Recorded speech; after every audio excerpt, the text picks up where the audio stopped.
down Moscow, and it's really cool to see the White Knights team growing this event globally. And so anyway, I'll just skip right to it. Quick introduction about DECA Games. So we're an indie publisher, but we're very, very different from other publishers in the market because we focus 100% on what we call live operations in games as a service. And I'll describe that to you guys in the coming minutes. So we were founded just over 2 years ago. We're headquartered in Berlin, which is a city where I hope to see many of you this coming February for White Nights Berlin. Should be an awesome event. And we were founded by basically a lot of people from some of the fun companies you see over here. So we really understand free-to-play games. In addition to Berlin, we have a lot of staff distributed globally throughout Europe and North America. So myself, I came from a publisher called 6 Waves. We were the largest publisher on the Facebook platform and also very successful in Asia, especially working with a lot of developers from Russia and other CIS countries. So basically, back in those days when when I first started working in the games industry, it was actually relatively easy to make a game successful. Large publishers would have a huge network, lots of games, lots of players. When you launch a game, you cross-sell players into your new game. And if the game is a high-quality product, has a good chance, very good chance to succeed. Nowadays, the gaming industry is really, really different, and I would say it's a lot tougher now to make a game successful than it was then. And that's because much of the focus now on games is on marketing and user acquisition. So I'll tell you why I think this is a problem. So this is your typical kind of marketing user acquisition funnel. So at the top of the funnel, you have developers and publishers usually spending thousands or even in some cases millions of dollars to try to market your games and bring lots of players to the game, right? But this is not a one-to-one proposition, right? You're not getting a user for every dollar that you spend. In some cases, depending on the genre, you could be spending $6, $7, $8 to acquire a user. But then after you acquire the user, at every other level in the funnel, you're losing these players, right? So not only are these installs sometimes not quality, but they may not retain well. So if you look at retention numbers in the industry, even for your best games, after one day, 1/4 of your users are already gone, and that's money that you can't get back. For really, really strong games, let's say day 14 days later, you're lucky if you have half of your players back, right? And after 30 days, even for the best games, more than 80% of your players are gone. And if you look at, in terms of the paying users, even for your best games, that's usually in the single digits in terms of percentages. So you're spending all this money on marketing and user acquisition, but you're really getting a really, really small amount of money from a really, really small subset of users. So even if you have a huge marketing budget and a great marketing team, great marketing strategy, and marketing partners, I don't think this is a sustainable model, and I think we're seeing this in the industry now. So even your largest publishers out there are dialing back their spending because it's ultimately something that cannot last forever. So what comes next after you spend a lot of money on marketing the game? Well, first of all, as your game gets older, it becomes harder and harder to spend money. Marketing becomes less and less effective because players have seen the game already. They've already seen the ads for the game. Even if you refresh your creatives, it becomes harder and harder and more expensive.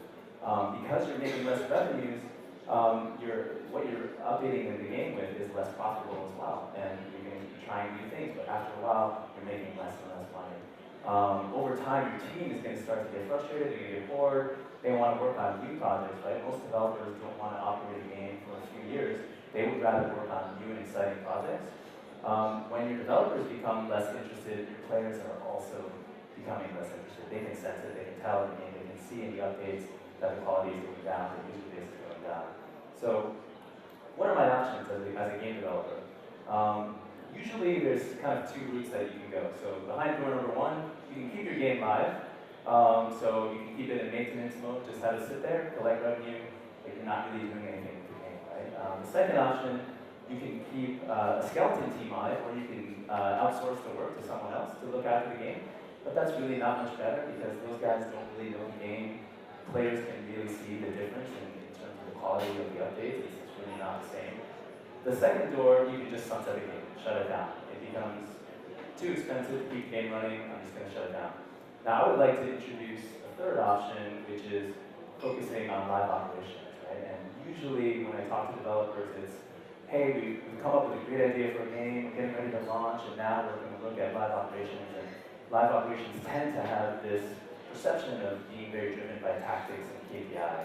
I'm not saying that live operations is the answer to all the problems, but it is very, very much misunderstood. So what I like to call legendary live ops, this is how we define it at DECA Games. Creating an experience that players will come back to daily for decades. So by experience, I mean that this is not something that you tack on at the end. This is something that you should be thinking about from the very beginning of your game, as you're developing the game.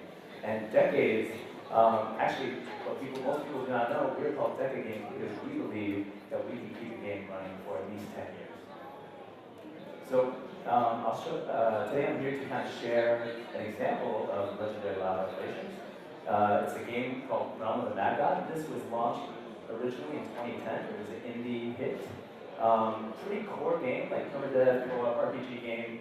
It was actually acquired by Kabam in 2012.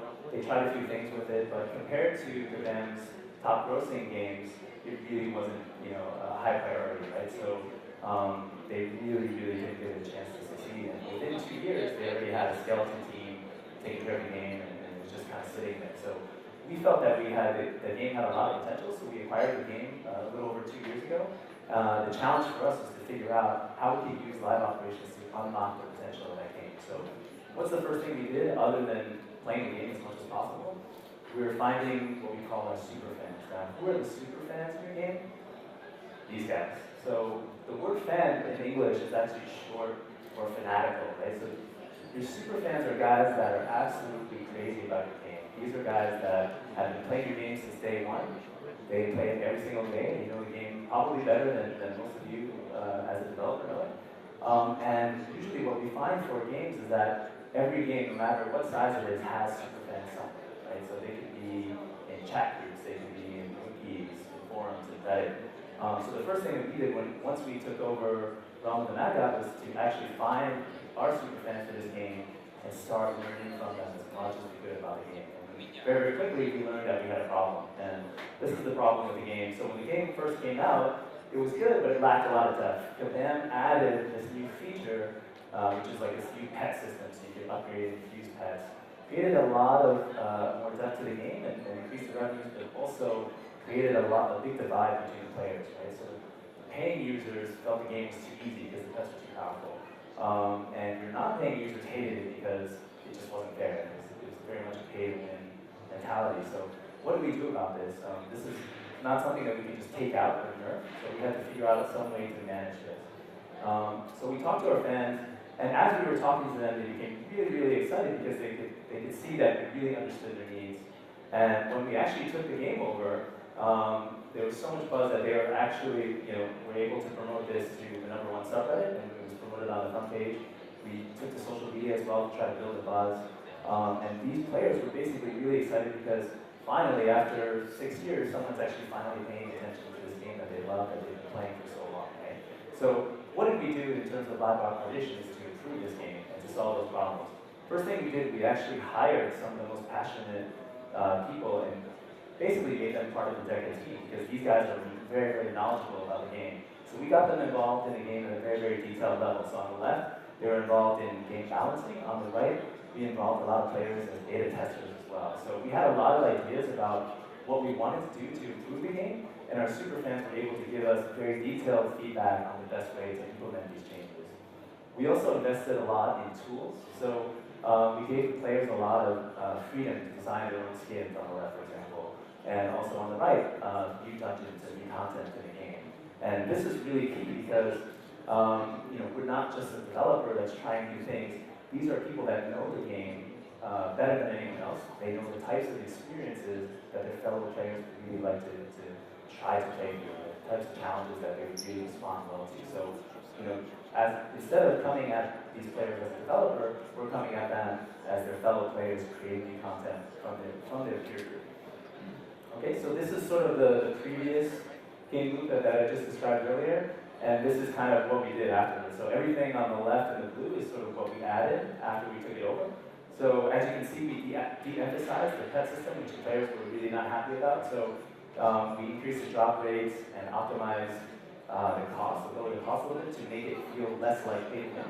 Instead, we emphasized the customization of the game. And this became really beautiful because it gave players a lot of new and interesting things to chase in the game. And so it became this virtuous cycle.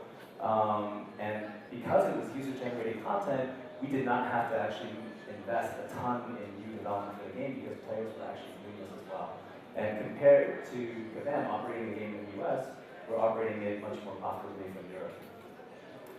On top of this, we invested a lot of time, and we're still doing this on a very, very regular basis, and this is absolutely critical for live operations. So especially with older games, as the games get older and you have older tech, it's really important to make sure that the players are getting the same high quality experience. And if you're not on top of that, they're going to be really happy with the bugs and the things that show up funny when you're using your devices. So these are things that are not necessarily really easy to quantify in terms of ROI, but they're really, really critical to live ops. And the whole time we're doing these things, we're keeping a really open dialogue with our super fans so they know exactly what's coming. They're giving us direct feedback so we understand what's working and what's not. And for the things that are not working, we're adapting and quickly changing.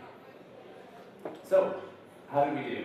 So since we took over the game, in terms of DAU, we were able to double the DAU of the game.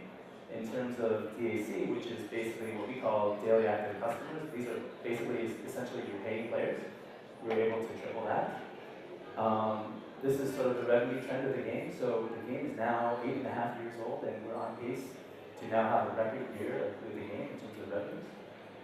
And finally, most importantly, we've achieved all this with zero money on marketing and user acquisition. So we're really able to focus on really providing quality live ops. So if you remember the marketing user acquisition funnel that I described earlier, instead of spending a lot of money to get a really, really small set of players back, we actually flip that around. So we focus on the existing players, the fans that are already in the game.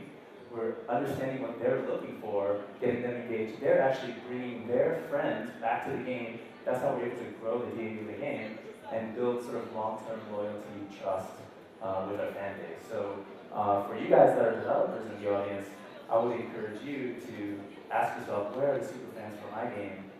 Hear them out, listen to them, understand what they're looking for, and they'll reward you with genuine passion. So my final slide is basically, this is a screenshot of some of the players in the game, and they kind of group together to show us, how much they love what we were doing in the game. So with that, we're actually right at time. So I want to thank you for being here. I know your time is a valuable resource, and I'm very grateful that you chose to spend it with me. So thanks a lot.